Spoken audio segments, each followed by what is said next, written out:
Shalom to Rabbi Shalom Lipsker, Rabbi of the Shul Synagogue, and a Shaliach of Chabad here. Shalom. You had a very emotional prayer, a mincha prayer of the fast of Zayin B'Tammuz, and you spoke with your members of the community and family members. What's your main message to them today? The message is that events such as this, which defy any kind of rationality or logic or emotion, because you're in a different space, in a zone of real pain and doubt and hope and questions. The only aspect that has any kind of language is spirituality.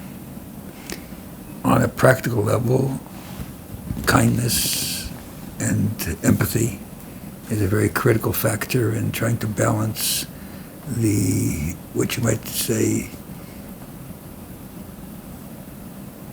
the extraordinary difficulties that are permeating the space. It's like surreal. It's like you're in a war zone waiting for the final verdict to know if people are alive or not, and you have this glimmer of hope, but then you have the reality of a very dismal situation. So there's so many factors here that are integrated together in this process. It's been already almost 4 days, so people are their hope is turning to anxiety, that's turning to frustration. You're starting to think, why didn't we do something earlier? Why didn't they do it faster? And yet you're dealing with a massive problem that it's almost impossible to do anything faster. You're dealing with a whole building that caved in. From 13 floors, it became 1 floor.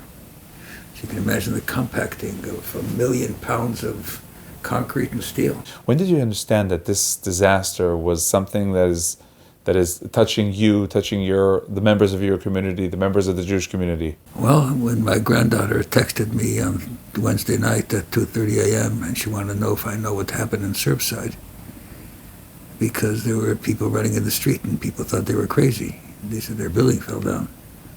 You know, there was one lady with two little children that just came out just in time, ran out of the building as it collapsed.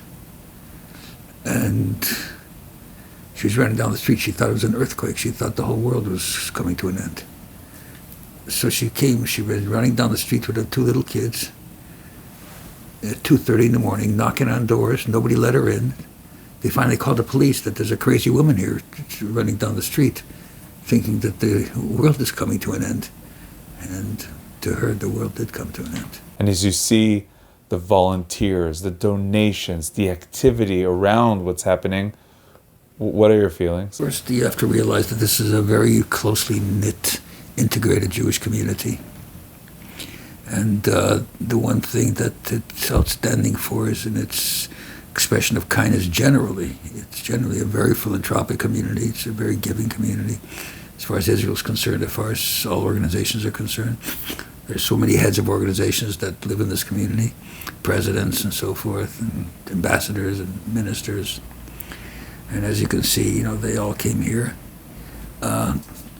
The fundamental aspect of it is that the only positive thing that we can do, besides the spiritual matters like praying and giving charity and studying Torah and continuing to evoke some spiritual connection, is to give kindness and to give empathy and to make a person feel like they're cared for, which is so critical.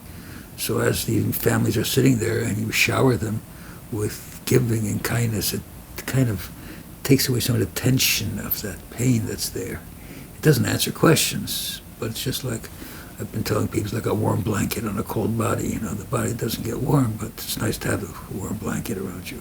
Rabbi Shalom Lipsker, thank you very much. You're very welcome.